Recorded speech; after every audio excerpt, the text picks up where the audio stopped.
I will start by go over the virtual meeting process as usual, and also then now we'll hand it over to a panel. We're very pleased that the new police chief are able to join us together with state's attorney as well as sheriff to talk about the body-worn camera program, which is a very important new initiative started last year, but will primarily expand it in fiscal year 23, and also to give the update on police department. Also special thank you for Tammy from police department for coordinating this presentation and also for being instrumental in the whole body-worn camera initiative.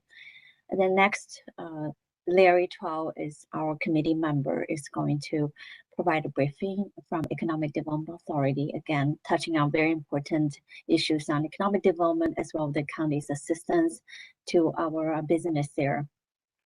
And following that, there will be a presentation from our Department of Technology and Community Services there. They have been doing a lot and definitely help to support all kinds of service provided the county.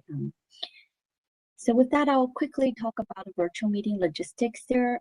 It's just a kind reminder that because we are doing virtual meeting, it's more than 20 people here. So just make sure mute yourself unless it's your turn to talk. And if anyone from you or from your team still have problem logging, please make sure email SAAC@howardcountymd.gov and someone will help you. The other thing is that we try to avoid on and off in the middle of the presentation. So if possible, try to mark which slides you have questions and wait until the panel finish the discussion for that topic. And then we will have a Q&A time blocked for that kind of a question time. And also make sure you understand that all those meetings are public meetings. They are streamed and they will be recorded and posted at the county website. And also a reminder that our next meeting will be on Thursday, same time, also online. And next time we will look at the economic big picture as well as the long-term demographic as well as development trends. So Dr. Irani, another committee member, is going to make a presentation together with DPZ, and also two of our education entities are going to present their own operation and budget. So with that, I'm going to close now, and please hand over the presentation right to Tammy at the police department, and they're going to share their screen. Thank you.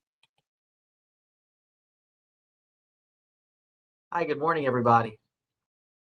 I'm happy to be aboard as the new police chief, actually number 13.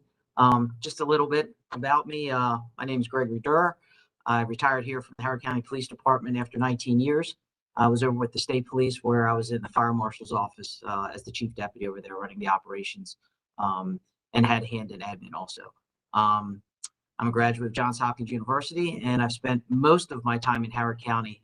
My wife and my two sons, we live in the western part of the county in Woodline. So I'm honored to be here and speaking with everybody. And virtually, it's hard to see everybody and know who all is here, but I know there's some folks out there I know. So I look forward to seeing everybody in person, hopefully soon, but when it's safe. We still don't have the ability to share.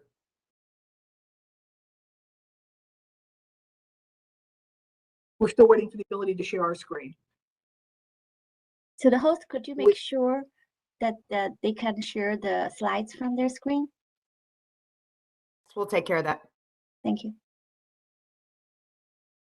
Tammy, it's from your computer, right? Yes, ma'am. Okay. And welcome on board, Chief. Good to see you.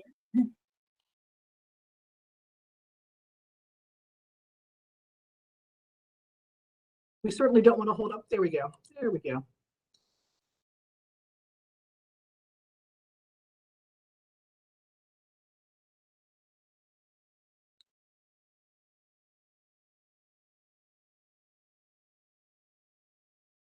All right. Well, before we start, I'd like to thank my law enforcement partners, the sheriff and state's attorney. It's difficult managing resources in a pandemic, especially law enforcement resources. Our officers have overcome remarkable challenges throughout the last 2 years. with our individuals getting sick, to responding to calls, to making sure they have the correct PPE, and the unknown and uncertainty of the world that we live in today because of the pandemic. Our dispatchers, animal control, and civilian staff as well. I just want to remind everyone and thank everyone out there for all the hard work that they're doing. I am grateful for the funding that is provided to us by the county and the oversight of you folks to take a look at our funding to make sure that we're utilizing our resources properly. But it's not over yet. As this new pandemic is, or the new strain is ripping through the world here, we are hunkered down once again. But our folks are well prepared. I think that we have the best police department in the state, and also the best citizens. Our citizens are very receptive for us. So I just wanted to start with that. Recent budget priorities, training, equipment. These are some of the things that are our priorities from the recent budget. Our fleet, we have 43 new vehicles added. Obviously, we're going to talk extensively about the body-worn camera positions and the whole program, which is mandated by the state. Tasers, MDTs, and again, just thank you for your support. Although this is only my 8th day here and I've been briefed, but for 12 hours every day I'm here on things, I was well versed in what you folks do, and we do appreciate. I'm going to let Tammy talk a little bit from here on for historical data and the body worn, and I'll chime in when I can, because actually, being only the 8th day, Tammy is well versed in this, so she would be the expert in speaking. Tammy? I wanted to talk a little bit about the number one challenge we face as a law enforcement agency right now, and that is obviously staffing. You would think the pandemic was a huge thing, but we've been given the resources necessary to manage the pandemic to the best of our ability. Where we struggle more is getting the staffing that's necessary to meet the needs of our community. Historically, here in Howard County, the population has been on a pretty steady increase, as you see in this slide. And while the population has gone up, the staffing levels here at the police department have stayed fairly consistent, with only small growth not matching that of the county population. So we bring that to your attention as we talk about what's needed going forward. We think this illustrates that we just haven't been able to keep up at the level that we think our citizens deserve. The most recent increases that were afforded to the police department were the positions given in the last fiscal year to allow us to launch the body-worn camera program. Certainly a vital program, but that isn't necessarily one of those community needs that are being met. The need of the overall community to have that level of transparency, absolutely. But we want to make sure we're meeting the service needs as well. And so when we talk about that status of the staffing not matching the growing population, we think this slide probably best illustrates that. With that said, we do have currently 484 authorized police positions. And I stress the word authorized, because even though we have the funding to fill each of those positions currently, they're not all filled today. Hiring law enforcement officers is a challenge, not just regionally, but nationwide. We currently have 17 vacancies that we're working to fill. But even as we've been working to fill positions, and we're going to talk about that in the next slide as well, it's a struggle. We have 44 vacancies on our civilian side. That's a huge hit. That's almost 1 out of every 5 positions being vacant today. So that's one of our focus areas as well. Thanks to the pandemic and a number of factors, filling vacancies has been a real challenge for us. We also have the benefit of a number of volunteers that support us.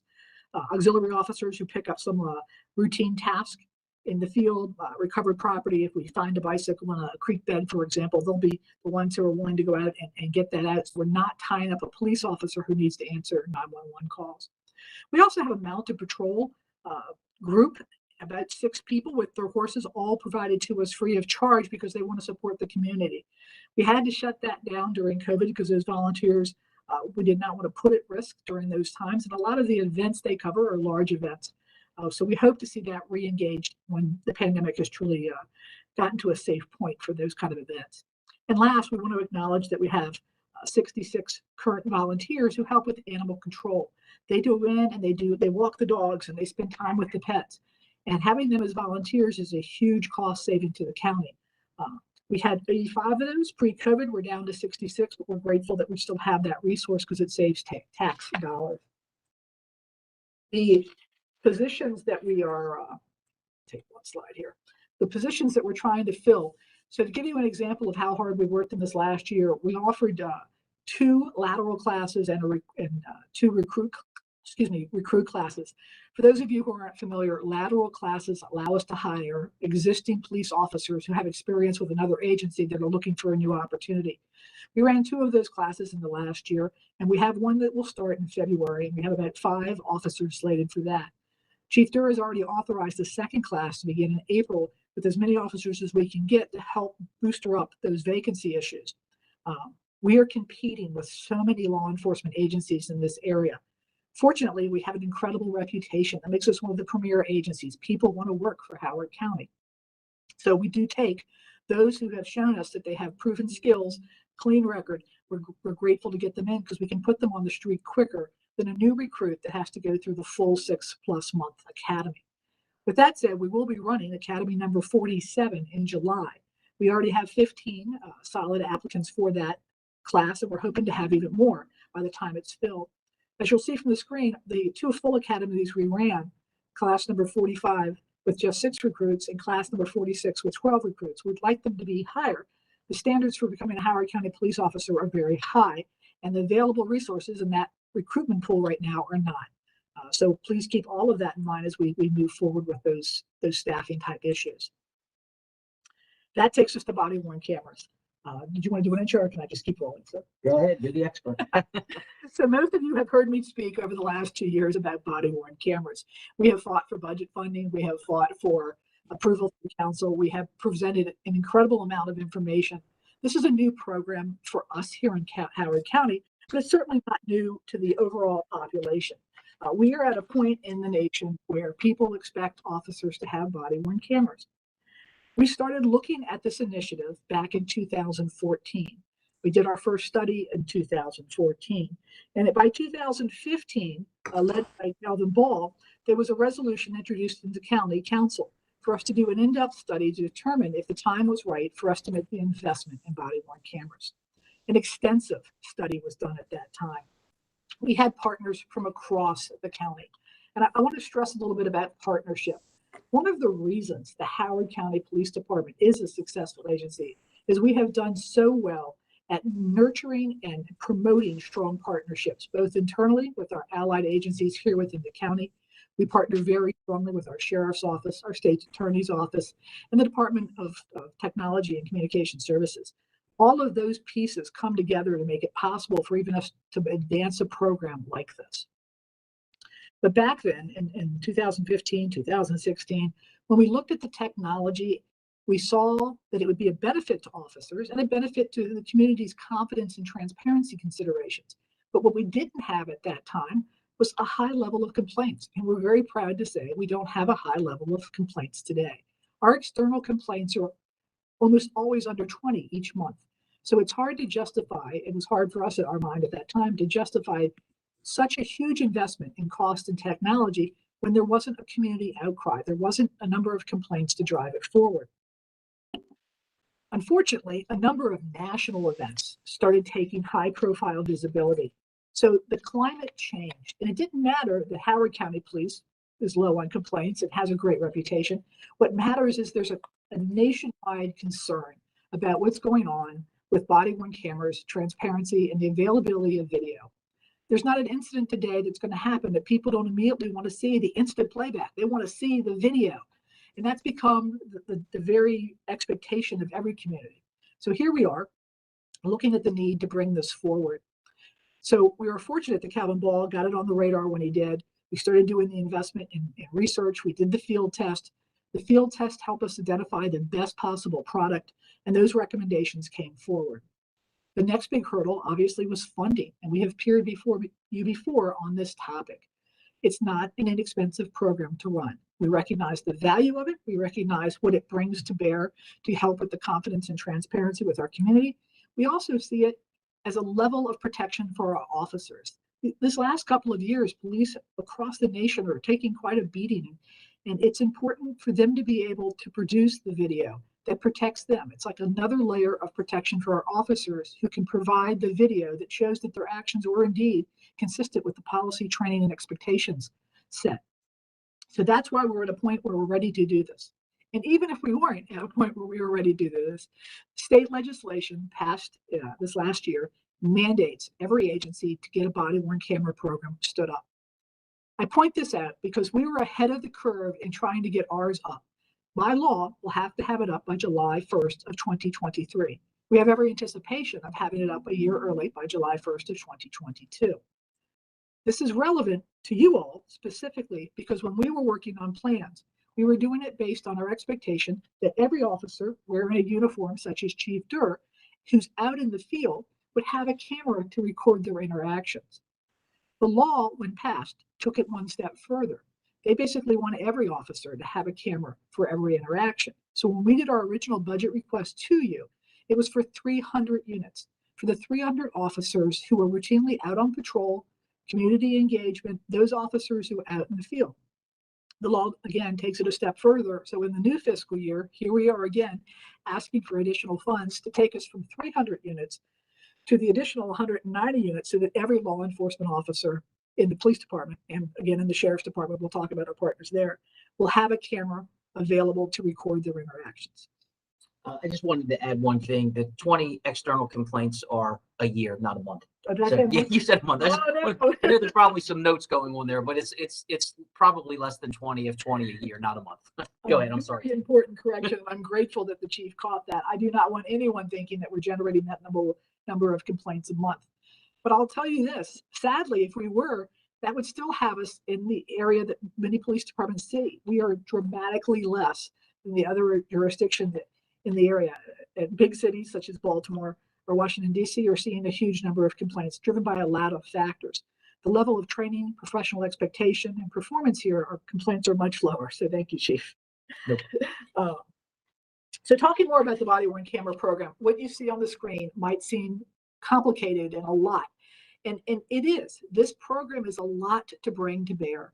It requires us to work closely with our partners that we've mentioned. The sheriff's office is going to have cameras. The state's attorney's office is going to have this new video evidence to manage. The Department of Communications and Technical Services has been vital to getting us to a point where we're ready to begin the process. That level of teamwork is going to help us roll out a program that is going to be a premier operation that other departments across the area want to mimic, because we are known for having that reputation of launching strong programs that are solid and able to deliver on the needs of the community. We stressed this for a number of reasons. The cost on all of these factors is significant. You know it because we keep asking for funding, but it's also a timeline issue. As you can imagine, procuring the amount of equipment for the number of cameras we're talking about, the back office technology, the installation. Now, when I talk about installation, it's not as simple as saying this was a camera and putting it on a police officer. There's the ability for that camera to be activated when an officer opens the door on an emergency situation and exits a vehicle, so there's no chance that it was forgotten to be turned on. When he removes his weapon from his holster, it'll make sure the camera is turned on. So there's the installation of the Axon signal device in every police cruiser and every their deputy sheriff's vehicle.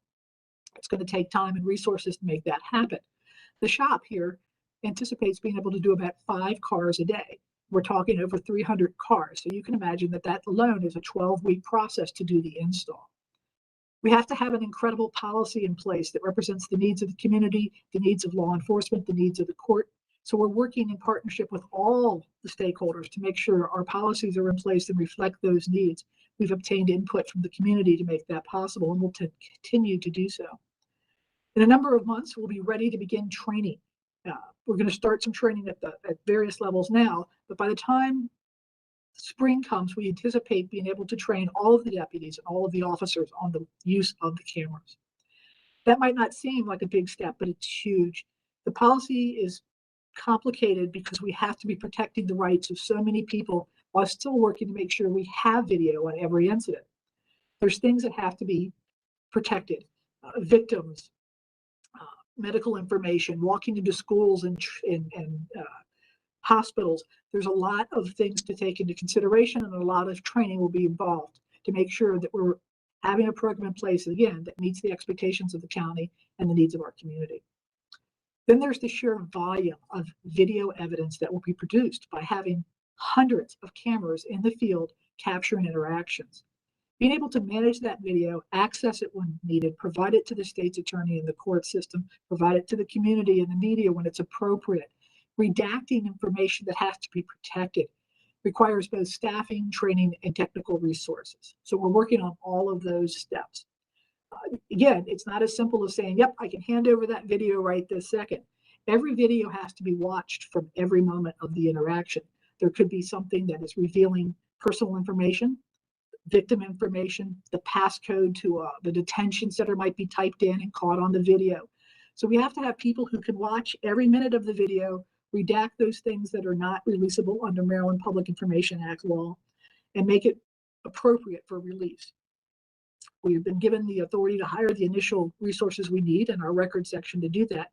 But as we increase from 300 units to another 190 units, we'll be needing additional staff to cover the additional video. So that's one of the funding issues you see.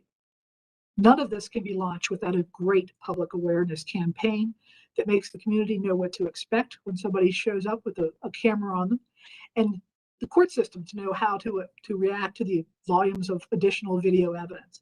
So we'll be launching that campaign for public awareness here shortly. Every program we launch requires ongoing evaluation, and this is no different. We're going to launch it with the most forethought and training possible, but we know that we're going to have to reevaluate and make sure that everything is working properly. Is it really meeting the needs? And make the adjustments as we go. So the process has a lot of moving parts. We want to assure you that Chief Durr has made this a priority. He has made it known to the staff that this is something that we expect to get done in a swift manner, but not at the risk of rushing to missteps. It is too important that we do this correctly, that we make sure the evidence is treated in the best possible way, easily accessible through proper computer tagging, proper redaction. So as quickly as we can, we hope to have this out in late spring, early summer. But it's our most important goal to do it right. So that's a quick snapshot of where we are in body-worn cameras. Oh, I was supposed to speak a little bit about the timeline specifically. I apologize. So we've already began to receive the equipment. We were able to work with our partners in the Department of Purchasing to expedite the purchase order and get the initial equipment from Axon, the selected vendor, to make sure that we have the cameras, the docking stations, the activation devices that I made reference to. So that's coming in. And we're working with our partners at DTCS to test bandwidth and access to the video uplink process and the encryption process. So all these steps are going on at this time. The current thing that's holding us up a little bit up is computer equipment acquisition. Although our vendor partner is able to give us the body-worn camera equipment in a reasonable time, what we're actually having trouble getting is desktop computers for the new personnel, both in our department, the sheriff's department, and the state's attorney's office.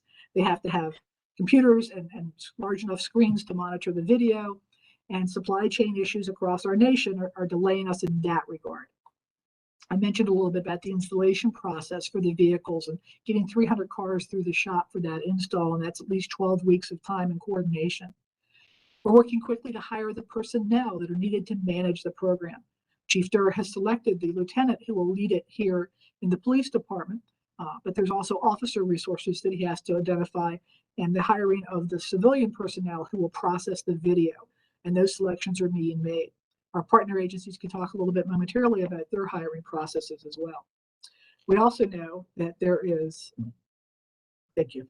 a large funding acquisition request that is going to come with fiscal year 23 to continue the program that was launched in FY22. The funding numbers are currently on your screen, and they're shared amongst the partner agencies, us, the sheriff's, the state's attorney's office, and the Department of Technology and Communication Services. You might think that the number for technology is low for such a technological operation, but the majority of all the technology is in the budgets of the departments. And then the piece that the communications group the technology group is responsible might seem small in comparison because most of it is in our operating budgets. The network management piece still falls with the Department of Technology and Communications.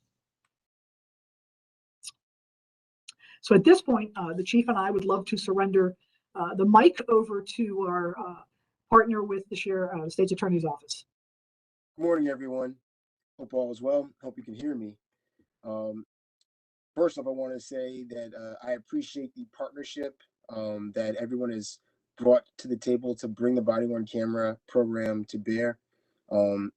We are very much in the midst of the acquisition of people to get the body-worn camera program up and running on time, delivering a quality product, world-class quality product on behalf of everyone for our community. So I'm State's Attorney Rich Gibson, and I'll share with you the next two slides related to where we are with body-worn camera. A couple, I guess, points that you should have understanding of. First is body-worn camera is not only for critical incidents. It is not only for situations where there's a police-involved shooting or some allegation of misconduct of an officer. Body-worn camera is a mode of evidence, a new piece of evidence that is collected in reference to cases. And in every case, there's going to be officers who respond, and those officers are going to have cameras on their chest, and those cameras are going to be recording information. As the prosecuting entity, I have a legal, constitutional actually, responsibility related to information collected. Any information which we wish to use to prove the defendant committed the crime, and any information we wish to use, any information that would show or exonerate the defendant, any information that would show the defendant did not commit the crime, must be provided to defense counsel. Additionally, any information which can be used to contradict a witness the state's relying on must legally be provided to the defendant and the defense counsel. What that means is the body-worn camera footage has to be reviewed in real time, assessed, redacted, and then turned over to defense counsel. It has to also then, assuming the case goes forward to trial, be utilized in court. Might need further redactions at that point in time. So it's just a background for the scope of body-worn camera, so you understand it has to be. We have legal obligations related to it that exceed critical incidents. As far as where we are with staffing and hiring, we've hired the unit chief, and we've hired the deputy chief for the unit. We've also hired the lead investigator who will be handling cases that spiral out from body-worn camera, as well as cases that require investigation on the part of our office. We've hired the IT specialist to help coordinate the interface of this technology and the personnel to make sure everything runs smoothly. We've also hired an attorney for the major crimes unit. And so out of the 13 positions we've been allotted, we've hired 5 of the positions. There are 8 remaining. We are currently interviewing for those pieces. The deputy chief of the body-worn camera unit will be starting probably in mid-February. The paralegal positions will be filling in last. We'll be bringing them in probably in March. And that's highly dependent upon where we are with the acquisition of equipment to launch the program. The space where we'll be located, where the staff will be housed, is in the first floor of the Carroll building. And we'll need training from Axion, which is the company, Taser is the parent company, on the actual use of evidence.com. Additionally, because of all the types of evidence implicated in the body-worn camera, for instance, Fourth Amendment issues, privacy right issues, HIPAA issues, juvenile law issues, and general privacy concerns, we are conducting or creating an in-house training. The unit chiefs are already in the process of creating that for our attorneys as well as for the police. Additionally, there'll be a training on how to actually utilize body-worn camera in the courtroom. So it's one thing to have the evidence, but how do you best display that evidence, present that evidence in court? What are the evidentiary hurdles to introduction of that evidence in the courtroom? That will all be a part of the training that's conducted and presented to our staff and the police. Next slide, please.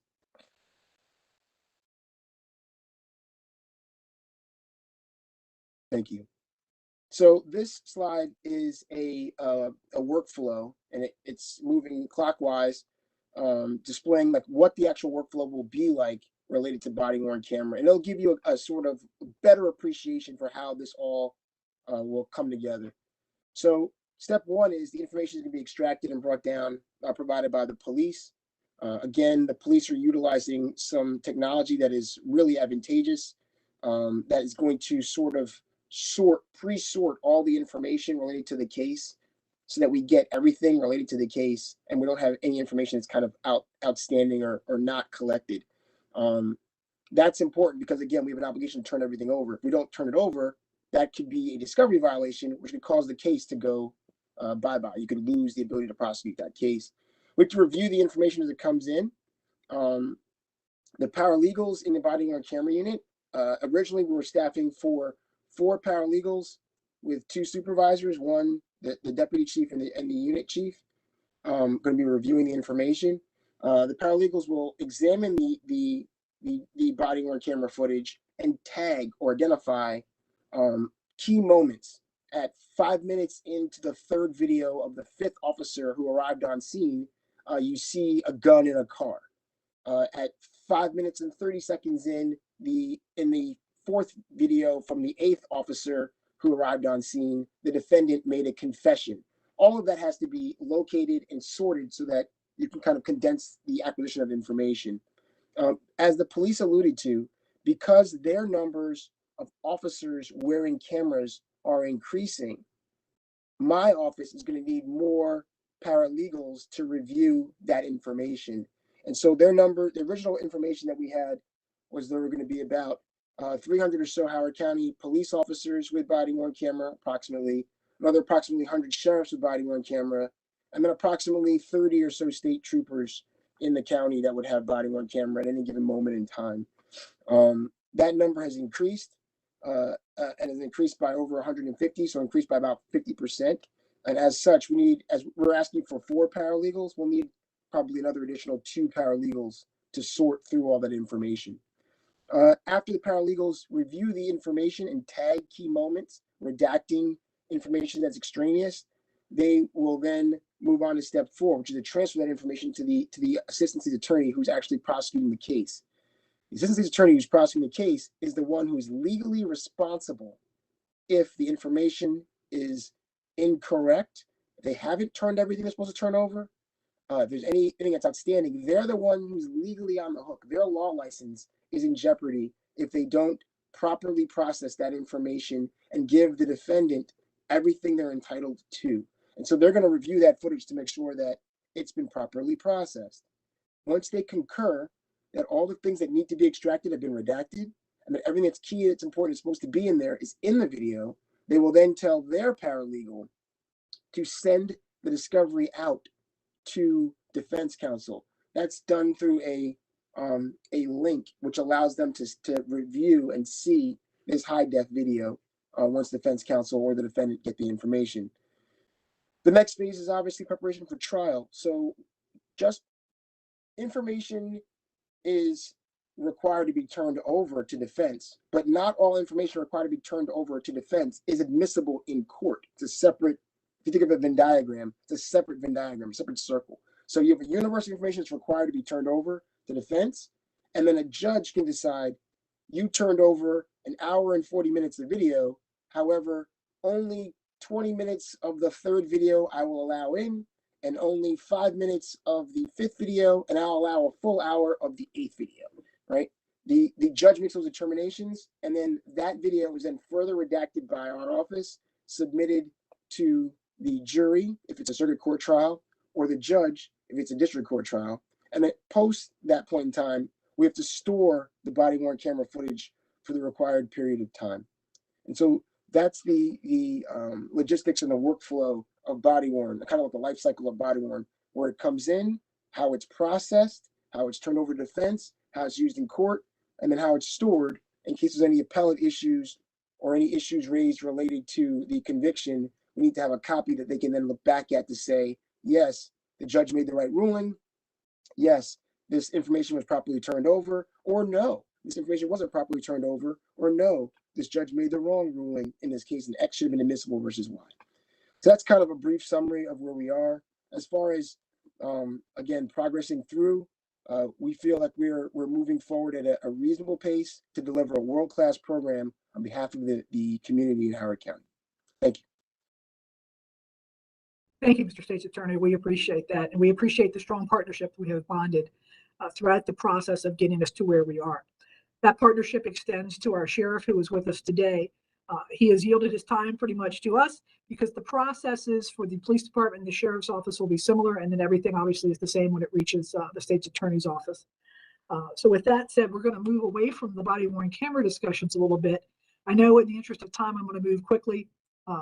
There are other challenges we certainly face beyond the body-worn camera program. The staffing we're going to reinforce. There are going to probably be financial issues, financial needs that are connected to the lingering issue of COVID. We are facing a number of unfunded mandates that come down from the state. These are things that are mandated by law that we must do. The body-worn camera program is the best example of that because it's an expensive program that was mandated but not funded. But there's certainly other things. Training for our SROs, the new police accountability board that requires certain things to be put in place with no funding that will go with it. So you'll be seeing those type of requests to make it possible, and it continued needs for training to meet those mandates. And obviously, we're always fighting the battle of keeping up with technology. We can't ever do a police presentation without touching briefly on crime. So it's important that you know that everything that is invested in the budget and the finances that go to public safety, at the end of the day, what we focus on most is making Howard County a safe community. And I am proud to say that the resources are well invested and the results are going well across the board. What you're seeing here in Howard County is that crime is going down. And that has been a major discussion point to help reinforce our community that crime is going down. That doesn't mean that there's not moments where there's upticks in a residential burglary area. Oftentimes it's things like open garage doors, but we've also had a small increase in homicide. What you're looking at on the screen is the last few years. The gold bars represent year to date. At the middle of last month, we haven't got the end of the year data yet, but you'll notice that the overall crime is down. The things that we worry about, being a random victim of crime, is not terribly likely here in Howard County because of the proactive efforts of law enforcement and our prosecutor's office. But at the same time, we acknowledge, for example, last year with lots of factors, including COVID and other concerns, homicides went up. Now keep in mind that homicides going up here in Howard County took us to 11. Sadly, that could be a week or a month in other jurisdictions. We're very happy to say that's not the case. We usually have very few here in the county. But we're very mindful of the types of crime that affect quality of life, and that's where Chief Durr and the command staff focus resources. But we did want to touch on crime quickly. We also want to touch very quickly on being mindful of time on facilities. The funding that you have provided to us has allowed us to make some changes, such as the recent move of admin and headquarters to the Columbia area to allow the district offices to have some breathing room and space to put like units together. But one of the focus areas you'll be hearing more about going forward is our firing range. There are some safety concerns associated with the fact that the range hasn't really been updated since it was first built in 1991. And that's just an area that we know that we're going to need to focus on. So to recap real quick, our future needs include obviously adding officers to help make sure that we're responding in a timely manner to our community's needs, civilian staff that supports that, and technological advances. At the end of the day, we also want to touch on police reform because it's such a hot item in the media and in the hearts of so many people concerned with what's going on. We assure you that here in Howard County, we embrace police reform. We embrace any opportunity for the spotlight to be put on the department that shows what a good department we actually have. The policies, the practices, the training, the expectations set by Chief Durr and the command staff are high. They're being met by the officers and appreciated by our community. But even with that said, we do new initiatives. The body-worn camera is one example. Teen Court, our law enforcement assisted diversion program that works again with the state's attorney to make sure that we're addressing the cause issues and how to keep people from being repeat offenders. Additional training for our school resource officers to instill confidence in the services, the vital services they're providing. A mobile crisis team, alternatives to police response that put mental health practitioners in the forefront if that's what's needed, if it's not a law enforcement officer needed. Further crisis intervention training. All these things echo the support that we have for police reform and the needs of meeting our community through adapting to the concerns of our community. And we do all that with a focus on transparency, You see so much of what we do on social media. Body-worn camera video will be coming to your doorstep sooner than you think. So all of that is part of it. And with that, I will surrender the floor back to my boss. Thank you. Thanks, Tammy, for all your hard work. At this time, we'd like to open up for questions. I will go back to the host, Ms. Sun, to see how we can interact with this, because you are the host and I am not technically savvy when it comes to these virtual meetings. So go ahead. We collaborate. Well, thank you so much. I mean, this is a great presentation, and thank all the panelists, including Sheriff Harris as part of the team. So we're open to questions. I think we can entertain a few of them from the committee. So whoever has a question, just jump in, unmute yourself. Thank you. Holly, this is Steve. Just want to make a note for those who are listening in. This committee just gives an opinion on spending for the county for capital and potential revenue growth. This committee does not make decisions on spending. So just want to clarify that point.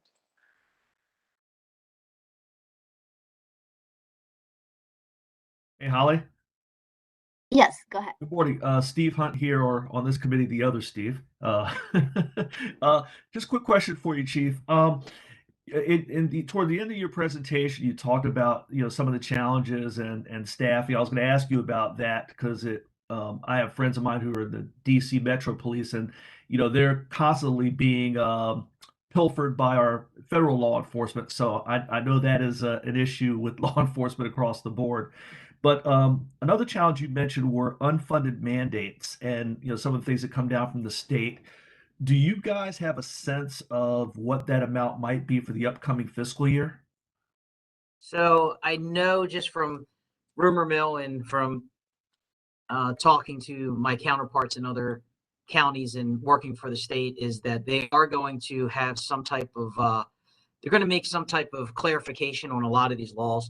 A lot of the laws that were put into place last year are vague, and I believe they're talking about this session trying to clear some of the vagueness up to to include use of force. There's we didn't even touch on that, but starting this year, last year, they changed what the only state in the nation that's changing the use of force, how that's going to be managed. But so I don't know. Obviously, it's an election year, so I'm sure that's going to play into some things.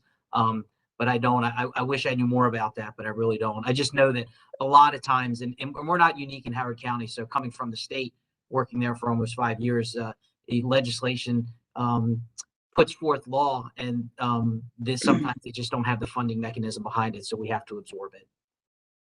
And can I add an example to that?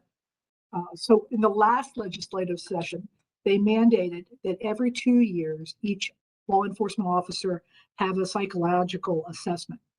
What a wonderful thing to make sure that we're looking at it for the mental health of our officers. But again, there was no funding attached to it. So you can imagine what it's going to cost for us to hire a professional to do that assessment for over 494 law enforcement officers. It's a huge fiscal impact. It might be a very vital program. Nobody's disputing that. It's just how do we pay for it? And those are the kind of challenges that we face. Okay, thank you. Appreciate that. Thank you. Thank you for the presentation. I have a couple of questions. You mentioned that you have 15 recruits for the July office. Are they on the payroll now? I would think it would be difficult to keep 15 folks till July unless you have some sort of plan how to keep them ready for that class. So good question. They're not on the payroll. When we say we have recruits or applicants in the pool, they will not start on the payroll until they actually start in the academy. That's what we were looking for. Obviously, if they get other jobs in other places, there's nothing we can do about that. They kind of move. We're very fortunate where we receive a lot of laterals and a lot of recruits from other places. Although we do lose them, we really don't lose them a lot to local jurisdictions. Most of our folks are going to the federal side because we are a top-notch agency. And I'm just going to ring our bell here for a minute while I'm on the soapbox. But no, not until they get into the academy are they actually employed with us. Is there any way that you keep in touch with them? So, I mean, it just seems to me difficult to keep somebody for 7 months interested in a training. So that would be one question. or just maybe it's a comment rather than a question. And then I was curious, all the redacted materials, are they stored? Is that stored? Is there any overview of what's redacted? I'll handle the first question. So it's a good question. So when we say we have recruits, they're in the process. So it's not to the point where we said you are definitely going in this class in July. So it's a lengthy process. It starts with a written test, physical agility. There's polygraph involved. There's psychological profiles. So they're somewhere in the process. So we probably won't select them and actually give them a conditional offer, which we call it, which say, hey, listen, you will be able to attend our academy at this date. That's probably a month out or maybe 3 weeks. So during the process, when we say we have 15, we're confident that we'll be able to fill 15 slots. So there's probably, I don't know the numbers offhand, probably about 70 or 80 people that are competing for those 15 slots. So we're not even sure yet ourselves who exactly is going to make it to that final process. Okay, thank you. And I'll let Tammy address the other question. Hi, Barbara. It's wonderful to see that you're still involved in the processes with us. We're grateful for your experience. Well, I got my third question about the foundation next. But I'll listen to Mr. Gibson first. Spectacular. So to answer your question about the video, so there are both state laws and county laws on retention, requirements for retention of evidence or our retention schedule of when we can dispose of evidence. So everything is tagged based on its relevancy. So a non-investigative file is not kept as long as an investigative file. A major case that would go to court is kept for longer periods of time. All of this data is being stored on the cloud. So it will be up there, tagged appropriately for scheduled retention for deletion when it can be deleted based on its value as evidence. Thank you. One other, just to clarify too, every edit, there's a golden standard. So the very first video, the raw video, is kept. Every redaction is a separate save. So imagine you have the raw video that's going to be forever kept, and then each redaction, so if you took X out, that would be saved as a separate. And that you can track each of those. So you can see a trail. So there's no way to address community concerns. There's no way someone could go in and alter the actual footage, right? There'll always be the initial copy of the raw footage that's stored. And then, as Tammy said, when it relates to trial, we have to keep it for statutory periods of time. It's 20 years for, I'm going to simplify this for the purpose of this discussion. For minor cases, it's 20 years after the resolution of the case. For major cases, for minor cases, it's 5 years to the resolution of the case. For medium grade cases, it's 20 years. And for critical cases like a murder or rape, it's infinite. You have to just store it because that person can always come back and say, this wasn't done right in my trial. I want to attack, it's called a collateral attack. I want to attack the conviction in some way, and they need to be able to look at the evidence in order to assess the validity of the argument. Thank you. That got to the heart of my question. Thank you. And just my last question, is the Police Foundation still active and supportive of the work of the police here? Yes, ma'am. You laid a strong foundation for an entity that has continued to grow and be of great value to us. One of the things that the chief did in his very first week here was take the time to meet with them. So we were grateful for the input they provide. When we talk about community input on policy or critical issues, that's one of the loudest, most reliable sources from our community that we get to hear. It's not just the people who sit on the foundation or the Citizens Advisory Council. It's the people that they then talk to and magnify that reach. So we're incredibly grateful for that. Thank you. That's it. Thanks. Thank you. Good morning. Good morning. Thanks, Chief, and welcome and congrats on the appointment. And thanks for all the great information that you and your staff have provided this morning. My questions are brief and somewhat short, but when we think about the demographics of the department, have you all taken a look at the demographics of the department? And in doing so, have you all identified any challenges and opportunities to create more of a diverse department moving forward? Not to say that it's not diverse now, but are there any challenges and opportunities in that area that you all have identified moving forward? Yes, sir. So we do look at that data. I believe every month I've gotten it. One of the first things that I got since I've been here. We look at the diversity within the ranks, what positions, and we are looking at, I'm looking to improve our recruiting numbers. I think it's difficult to recruit in general for law enforcement. I think it's extremely difficult to recruit diverse individuals for whatever the reason may be. But that is on my radar. Again, that's something that's brought to me at least every month. I think most of the commanders. Who does that go out to? Yeah, it goes to all command staff. So we're definitely mindful of where our folks are in our diversity. But again, it is something that everybody is struggling with. Coming from another agency, coming from MSP, I know that's extremely one of the things that's extremely difficult.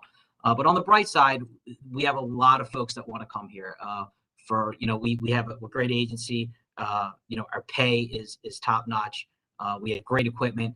Our community supports us. We have a great partnership. So I don't think we're going to be as difficult recruiting a diverse workforce as some other folks.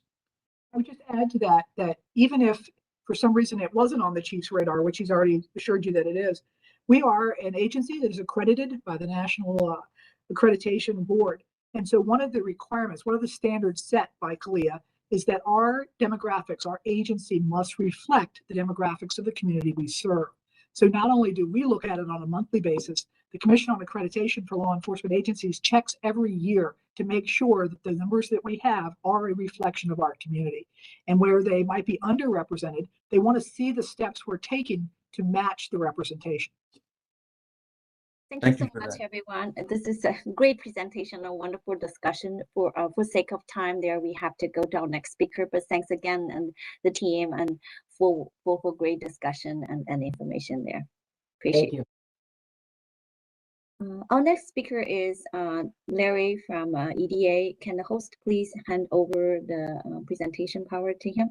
Thank you.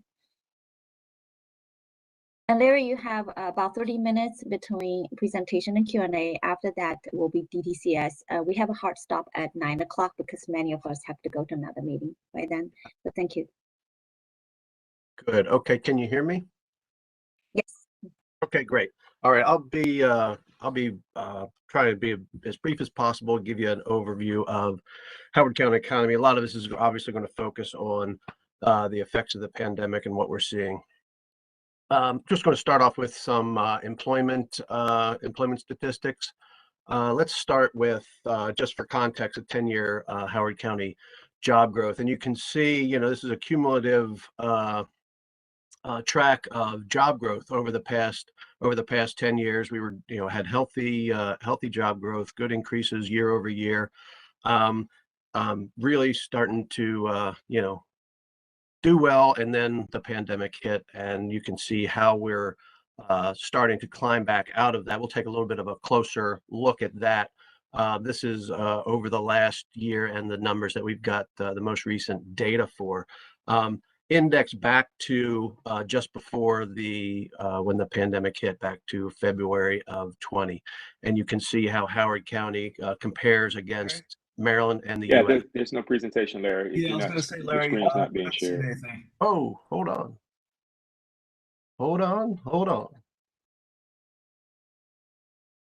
I apologize for that. Thank you for that.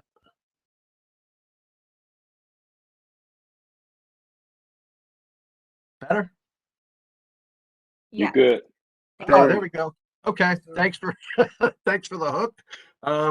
Here's just to show you where I started. This is the job growth over the past 10 years. Healthy job growth, and then the dip, and how we're starting to climb back out of it. A closer look at that. This is a 10-year perspective. This is a back to February of 20 perspective, and you can see how we are, not fully recovered yet by any means. And also, kind of surprisingly, Howard County lagging behind Maryland and US in terms of job recovery. Here's what that looks like across the industries. We can see this is a scale of current Howard County employment and the industry sectors. You're familiar with this chart as we look at it year over year. But the industries that have been most affected by that and the growth rate and how they are not recovering. Obviously, leisure, hospitality is severely affected. Trade, transportation, and utilities, that includes our retail sector, education, even manufacturing to a certain degree. So this is the employment change across those industries. When we look at the companies that are supplying these jobs, this is the employment change and the change in firm count. So you can see where some businesses are increasing, but the employment is still not fully recovered across those industries. So we're looking at all of this data as this is short-term COVID impacts, and we're watching this as it evolves over the long term. You can see the most impacted industries, though, obviously, leisure, hospitality, and again, retail, trade, and transportation. 10-year resident employment growth is, these are Howard County residents that have jobs. We were doing, very well year over year growth compared to the state and the nation, and the dip. A closer look at that since February of 20, you can see where the Howard County residents with jobs, hit the wall in April of 20 and have been slowly coming back over time, but still not back to where we were. Interesting to note the difference here between the national resident employment and the state and county employment differences.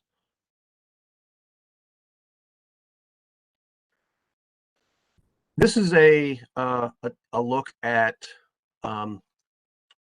the labor force, Howard County labor force, and the resident employment. Let's take a look at the labor force for a moment. We've been hearing about labor shortages and where have the workers gone. This is what that looks like.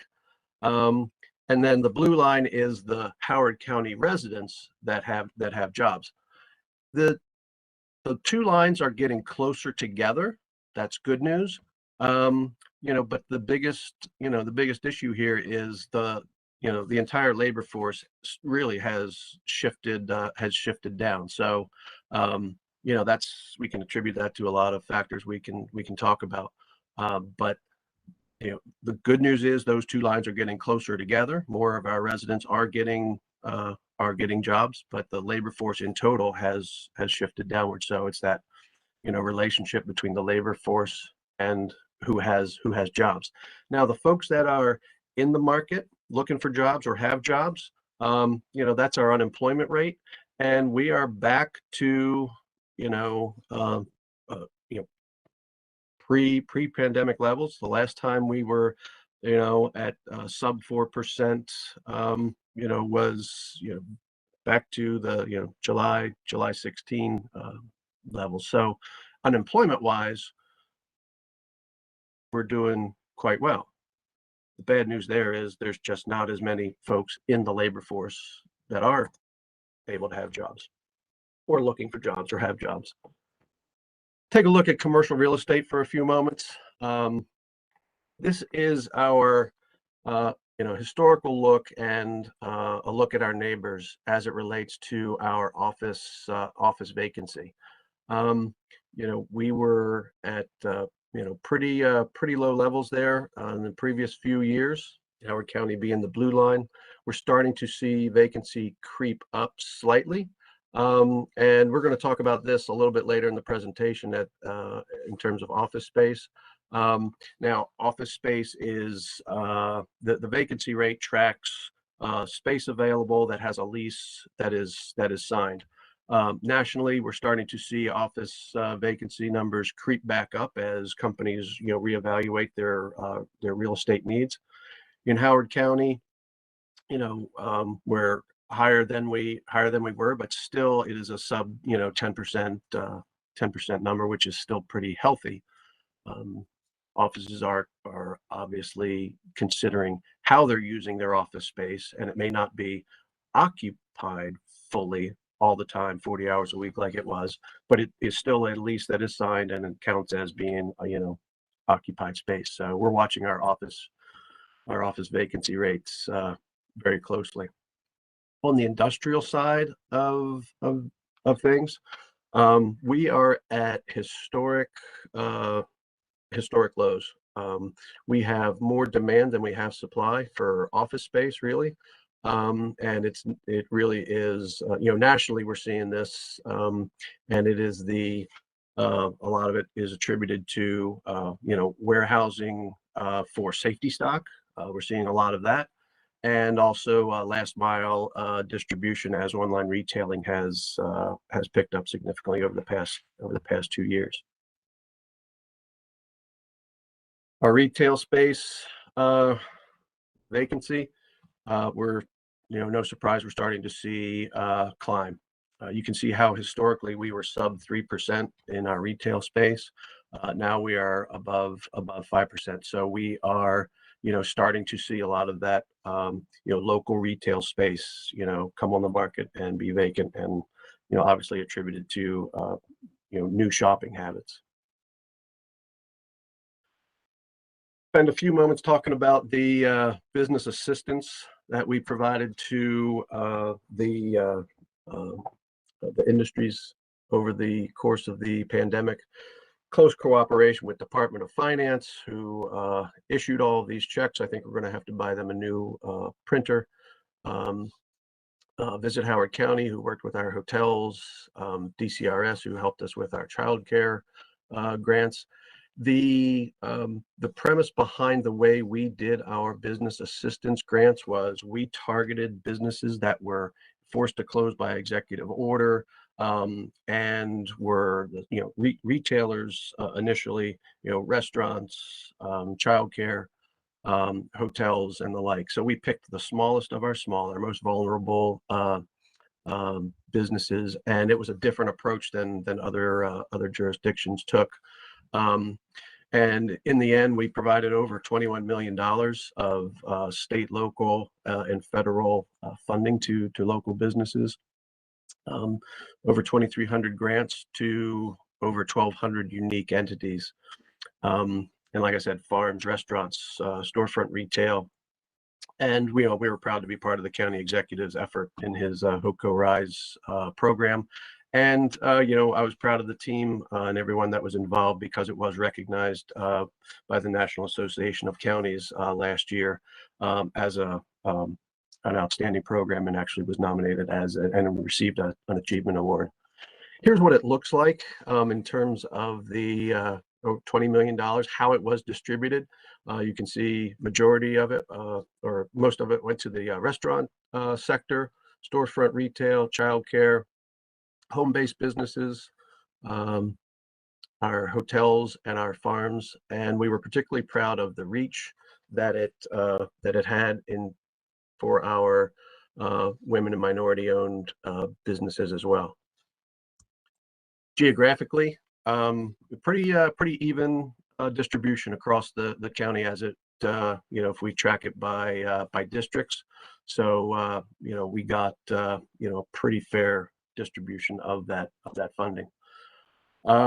Just for some folks who might be new to what the Economic Development Authority does, essentially we have 3 major functions. We have our business development team that does our working with existing businesses on expansion and technical outreach. We do business attraction, and we also manage our incentive and loan programs. A major initiative of ours is our Maryland Innovation Center, where we serve our small small businesses and budding entrepreneurs. We have an incubator with 28 residents and 24 affiliates as part of that.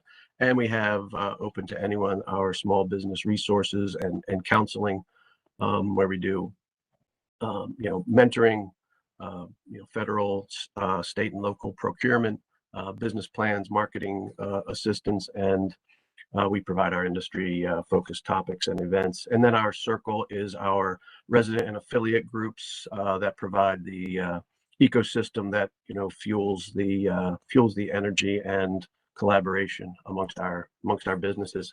Over the past 5 years, we've been involved in over 270 projects that have created over 7,000 jobs and retained over 5,000 jobs and helped invest over $300 million in capital investment into the county and has impacted over 5 million square feet. Technical assistance is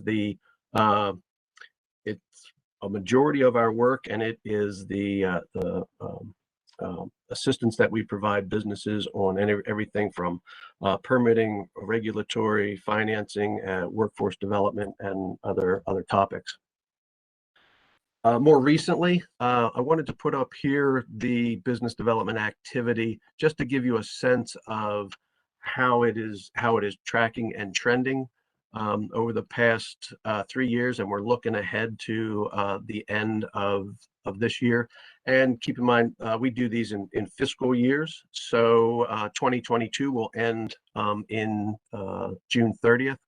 So you can see how we typically will impact 1,000 or so new jobs depending on the year. Starting to see a little bit of softening in that as we look ahead to how we might end up in 2022. A lot of retained jobs, some capital investment. There are a few big projects that are in process right now that is impacting that capital investment number. But this is just a snapshot of the more recent historical trends. And we will see, but we're expecting 22 to be obviously a little bit softer than in previous years. Recent development projects, we put this up here. You don't have to read it. The idea here is, though, this is in large part a lot of industrial logistics, supplies, and manufacturing projects that have been recent projects in the county. So we're seeing more of these kinds of projects. There's still some office activity, and it's still active. But majority of our recent projects have been on the industrial side of things. All that to say, the commercial base is still growing. Ended fiscal year 2021 with about $113 million increase in the commercial base, and that is about the third largest growth in the past 10 years or so. So it is, commercial base is growing. So there is good news there in terms of accessible base. Over at our Maryland Innovation Center to help with the COVID response, we have instituted the BRIGHT program, which is training for small minority businesses in a COVID and post-COVID environment, how to pivot, how to adapt to this new paradigm of business. And we have hosted several programs impacting about 100 different businesses. And in our incubator, we had several graduate companies over the past year or so. And this is the idea of what the incubator is supposed to do. We get companies in, they grow, they gain traction, and then they grow out into the community and create more jobs. So we're proud of our graduates. Wrapping up here, just looking ahead, industrial activity. We believe we're going to continue to see increased activity in the industrial market. These are the manufacturing warehouse market. I showed you this last year just to give you a sense of how that industrial activity you know, impacts it. And I said we have more demand than we do supply. These are projects that are still looking for space. And you know, it really does come down, and you guys are familiar with this, the land availability. And we may have shown you this last year, but this is a map of, you know, undeveloped commercial and industrial projects. And, you know, can see if I zoom in here, you know, these are the parcels that we have available for, you know, those types of projects. You can count, you know, these are, you know, about maybe 24, you know, parcels, and, you know, they're on a map, they're zoned, and they're undeveloped. You know, a deeper dive into this, you know, shows us that, you know, sometimes they don't have utility access, they don't have road access, but it is a, you know, as an example of, you know, how do we start rethinking about our commercial base. Office market uncertainty is another thing that we're watching very closely. You know, companies are rethinking how they use their offices. Depending on the industry, there you'll get different answers. Some are, you know, forcing employment back into the office. Some are, you know, shifting to remote. Many are shifting to hybrid.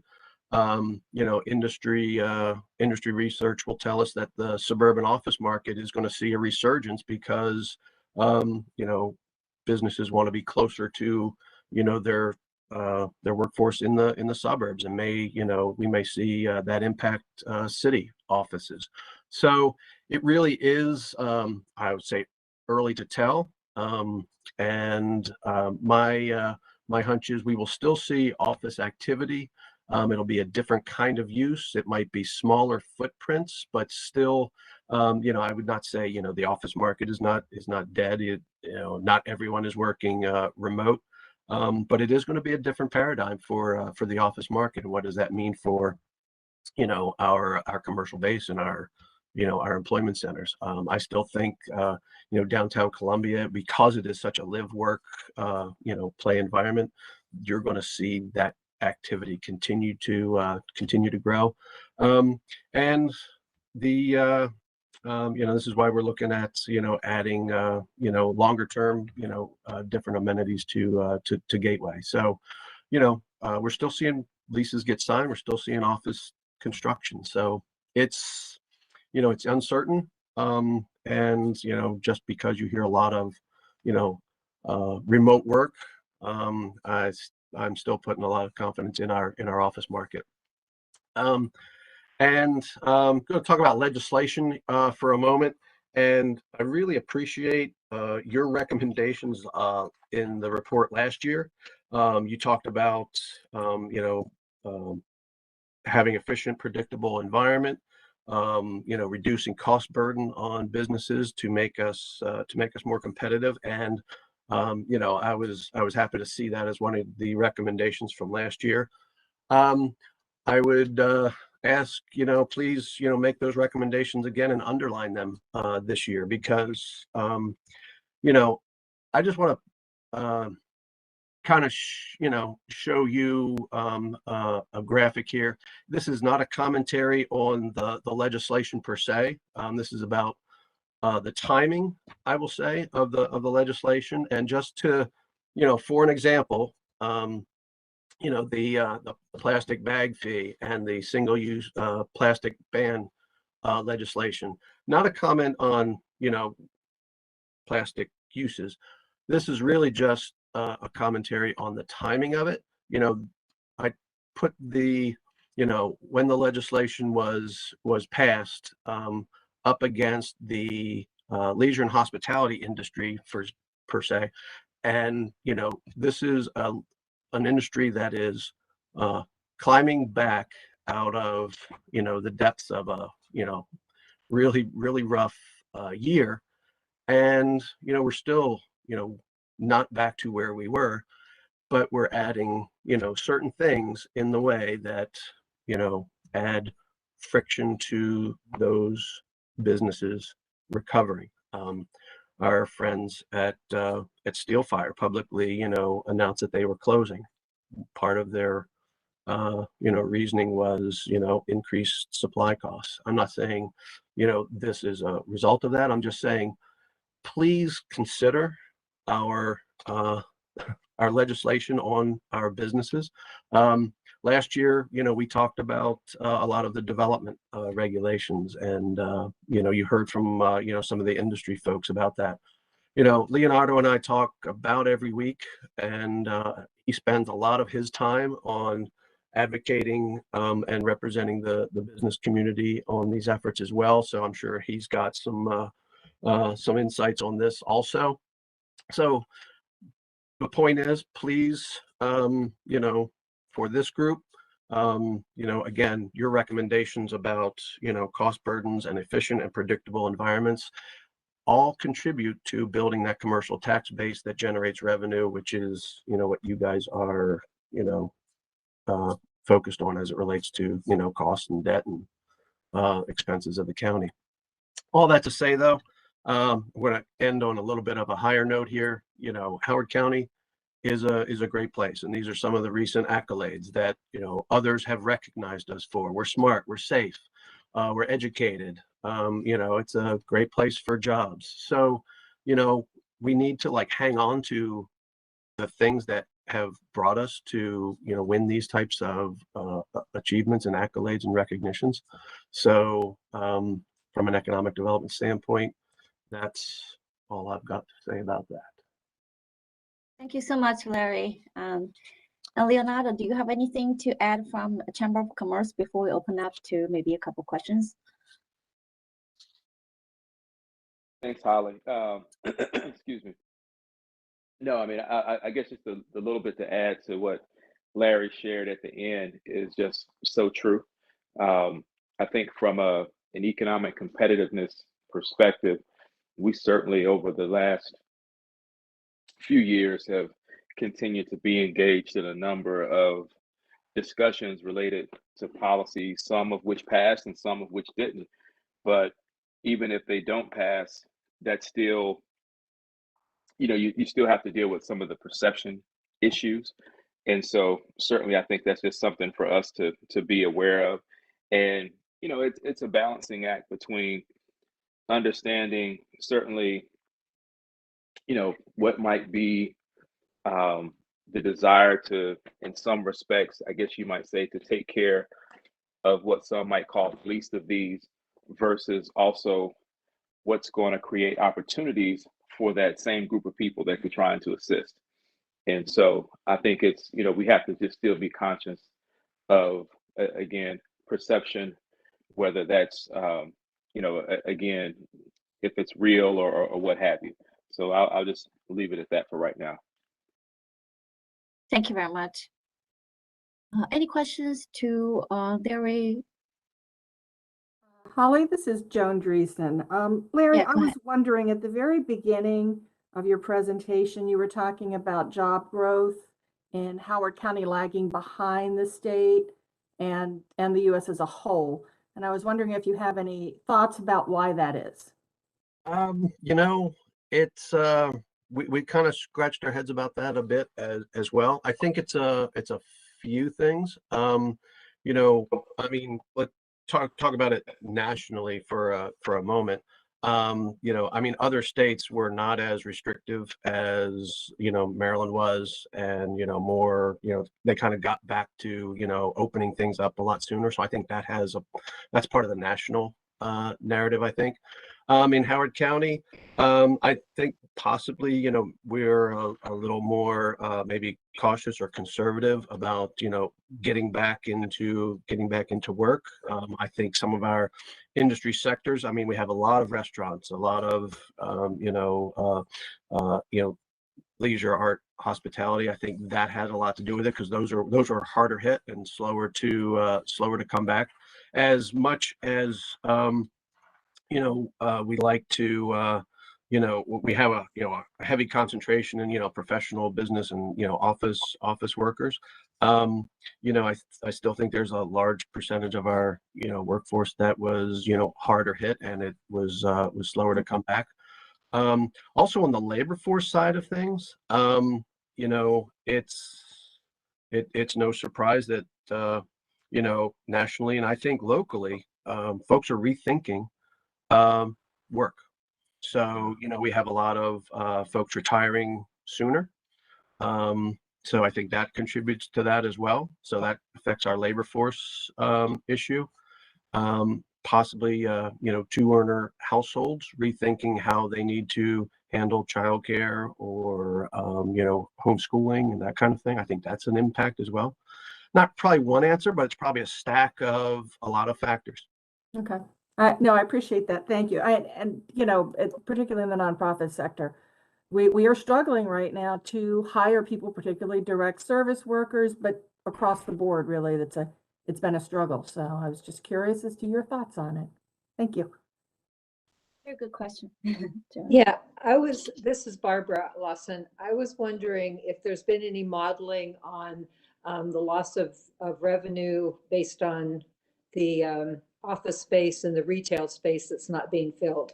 I know that we'll still have the commercial, I mean, the tax base on the property, but what about the businesses in them? I mean, has there been any modeling on that? Are you talking about like, If you have an empty space that, I mean, presumably if somebody's in it, they're going to be paying some taxes that we might receive. But if we have if we have more inventory, that's what I'm saying. yeah, no, Barb, you're bringing up that point about the office market. I mean, we're starting to see the vacancy rate increase slowly. You know, and even though a business may not be utilizing its office space fully, it's still, you know, paying its rent and it still has its lease. I think that's a longer term indicator that we're going to see. I mean, as those, you know, or if those vacancy rates really start to rise. So it really So, is something you know, we need to watch, I would think. yeah, absolutely. You know, 10, you know, if it gets to be like, you know, 15, 20% office vacancy, that will affect assessments and that will affect revenue. Yep. Okay, thank you. Well, thank you all so much. Thank you, Larry, for the great presentation. Next one, we will go to DTCS. I think Brandy has to go to another meeting. Brandy, are you still here? She's here early and also help with some members internal logging as well. That's our DTCS director. If she's already left for another meeting, then TJ from DTCS will be able to present. Hey, Holly, I think Brandy had to step away, so Okay, you're left with me, I'm afraid. I'm going to share a presentation.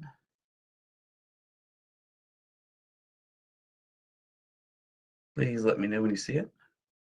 Yes, it's here. Thank you. Great. So good morning, everyone. I'm TJ Mayotte. As Holly said, I'm the Deputy CIO here at Howard County. Brandy had to step away, but she and I worked together on this presentation, and I'll be happy to answer any questions that you have. I'll keep the presentation brief. I know we're coming up to the end of the meeting, so we have time for questions, and then wrap up the meeting. I'm going to go over the mission of DTCS generally, focus on 3 specific areas that we're seeing a lot of action in, talk about some of the challenges, and then looking forward. So jumping into one quick question. Sorry, TJ. We can see two screens basically. Do you want to make adjustments so that only show one? Sure. Give me 1 second. And by the way, just for the audience, I just want to compliment DTCS. The entire department has been really, really busy throughout the pandemic, support all the services from the county. I just want to reemphasize that. Okay, thank you, TJ. You're good. Good. Yeah, thanks for that, Holly. I always like to shout out that we have 2 of our DTCS members on the call today. We've got Rob and Orson that are providing the technical support. So we're doing a lot, supporting lots of different things. Both those folks are not meeting administrators per se, but they stepped outside their normal duties to help out with things like this.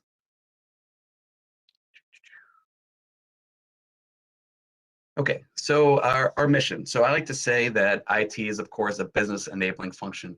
As we heard from Tammy and the rest of our law enforcement partners, we're there to support and ensure that they are successful in everything that they're doing, including things like body-worn cameras. But we do that for every department across the county. and our residents. So our mission is very broad. From a security standpoint, we want to make sure the county network is safe and secure. Speaking of our residents, we also want to ensure that broadband access continues to expand. We are the lead department for the County Executive's Transform Howard initiative, which includes improving digital equity within the county and accelerating digital transformation across both the government and for our residents. And of course, we have to deploy and enhance all the applications that make our county able to work. So I'm going to jump into three kind of specific areas that we spend a lot of our time focusing on. The first is, of course, security. If you saw the news yesterday, the Maryland Department of Health announced that their systems were taken offline by a ransomware attack. And that's something that we see on a weekly basis. As a local government or state government affected by ransomware, malware, some kind of malicious act. And so security remains one of our primary focuses. We continue to build out and enhance our security team. We just released a requisition for security architect, which is going to allow us to ensure that when building new infrastructure applications, they're done in a secure way. We continue to utilize multi-factor authentication. And this is the time where I say that you need to enable multi-factor on your Facebook accounts or email accounts. I want to make sure that everybody on this committee remains safe as well. So if you haven't done that, go take a look later today. That's the most important thing you can do to remain safe. Of course, our number one line against a security incident is our employees. So we conduct annual training and quarterly phishing campaigns to show them what a phish looks like and give them kind of a real world attempt to catch them. We also know that cybersecurity is a team sport. So we partner with our local jurisdictions. We chair a quarterly meeting of other agencies, and we are actively reaching out to CISA and other DHS type agencies to ensure that we have the best knowledge and ability to respond to cybersecurity incidents. We recently performed a tabletop ransomware exercise with our IT and agency partners, and we plan to hold one in the next year with our executive staff to give them that feel for what it will take to respond to a ransomware incident. Next up, after security, is supporting our county's digital transformation. So as I said, we are supporting a wide variety of collaboration tools for remote work. Our employees, after the pandemic, although they did return to office, we've moved to more of a hybrid model, which is in keeping with where we see most businesses going. We feel that this is very important. We've talked a lot about recruiting and the ability to get employees in the door. And one of the ways we do that is providing a better quality of life for employees, which means in today hybrid work. So we're supporting that. As you see, over 22,000 hybrid meetings. That means in practice is both the infrastructure to support that kind of action, as well as the training and personnel support for all those meetings. We, as I said, are leading the Transform Howard initiative. We have continued to increase access to public Wi-Fi.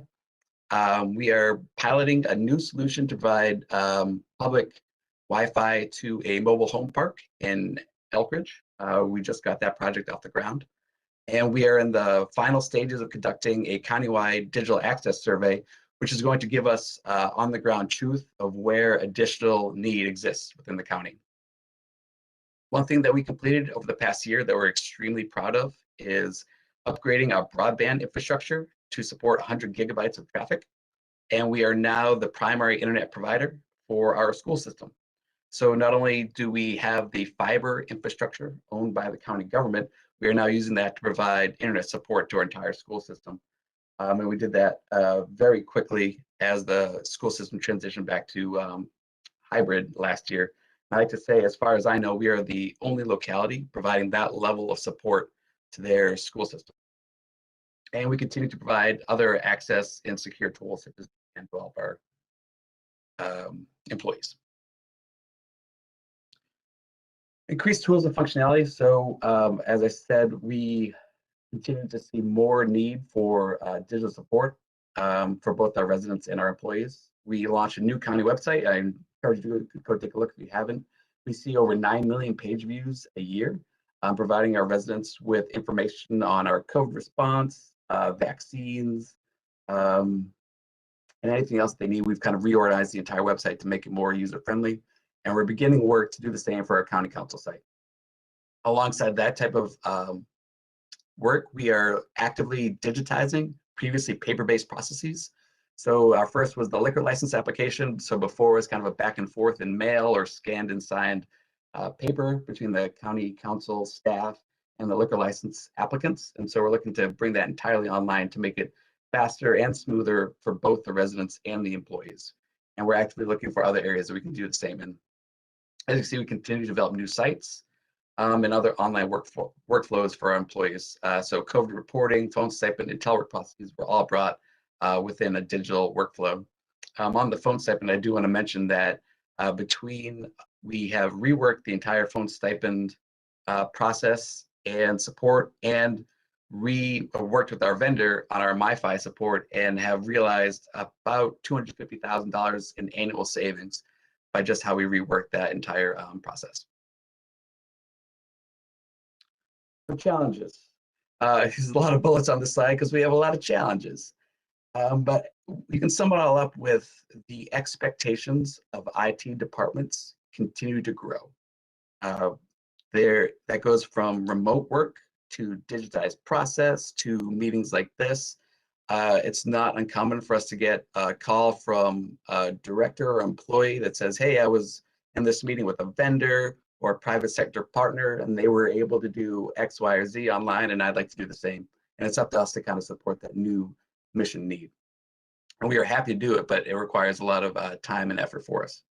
Alongside that, we are seeing approximately a 10% increase in costs for technology, and that's just overall.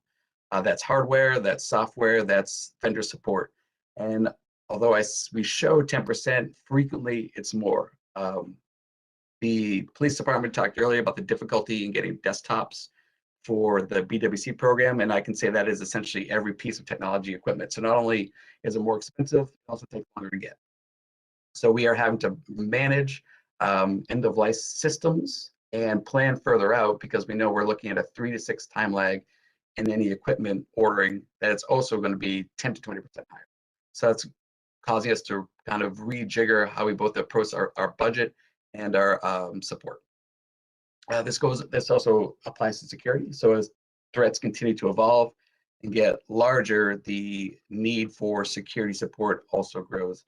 I think a good example of this is, you may have heard about what was called the Log4j vulnerability. So that was a very large vulnerability in a very basic piece of code.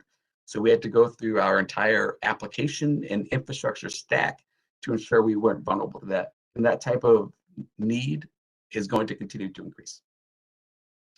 The last thing I want to pull out of here is, as others have said, attracting and retaining talent remains a challenge, particularly within the ID department. Where we are located, there's a lot of opportunities for folks with IT skills, and getting them to come work for a local government can sometimes be a challenge. Obviously, we're somewhat salary constrained, so we need to provide other means of attracting that talent. So we kind of talked about our mission and how they can help support their community, but filling those roles remains challenging. So looking forward, one big thing for us is how we responded to and funded many of our pandemic actions. So a lot was funded through our existing budget, of course, but we also used CARES Act funding. CARES Act funding was, of course, one time. And once we have purchased the software from, example, the CARES Act funding, we need to continue to support it, ongoing operations maintenance, and that's going to come from our budget. So we need to be cautious when we're purchasing new infrastructure or software tools with these new sources of revenue, knowing that we're going to have to continue to support them in the future. As CARES Act funding has come sunset, we're now looking at American Rescue Plan funding. But again, the ongoing maintenance support must be built into our planning process when we look into these. I will say we're attempting to use ARP funding to support a lot of our digital equity efforts. So we'll basically be continuing to build out our fiber infrastructure with ARP funding and provide more broadband services to our residents. We know that the technology needs are going to continue to expand and evolve. As I said, the expectations for IT support only continue to grow, and we need to be proactive in how we plan our budget to meet those needs in the future. And of course, security remains our top focus, and we believe that that's something that's simply not going away. So that's everything I had to present today. Happy to open it to questions. Thank you very much, TJ. So does anybody have questions for TJ or our DDCS? Maybe one question, TJ, can you just highlight a little bit more about cybersecurity, because we all heard about a lot of concerns, and also you did touch upon that, to just maybe dig a little bit more about some of the process we have already started to try to strengthen that. Yeah, absolutely. So we hired Howard County's first Chief Information Security Officer about 2 years ago, and and he's built out his program. He now has 2 security analysts on staff, and we've opened up a requisition for a security architect specifically.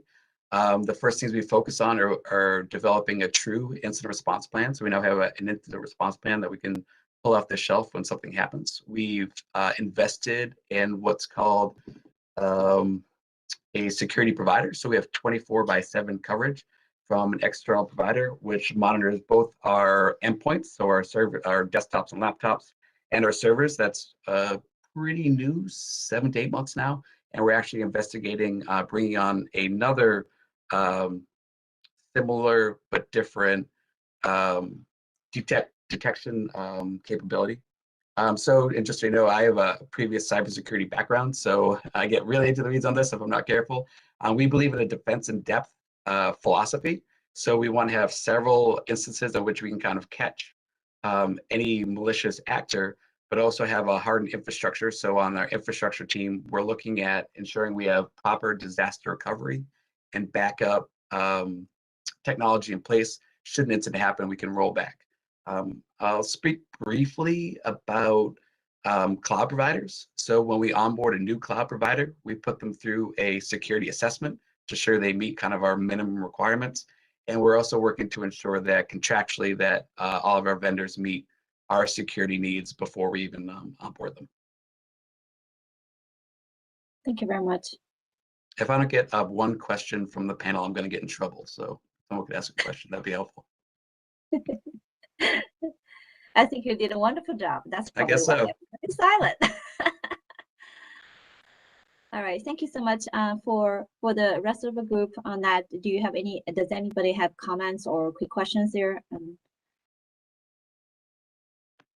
Okay, if not, then we will adjourn a little bit earlier than usual. Again, thanks everybody for participation, and great appreciation for all our guest speakers for giving very informative presentations today. Our next meeting for the committee will be Thursday next week, same time. So we look forward to see everyone, and have a great day. Thank you. Thanks, Holly.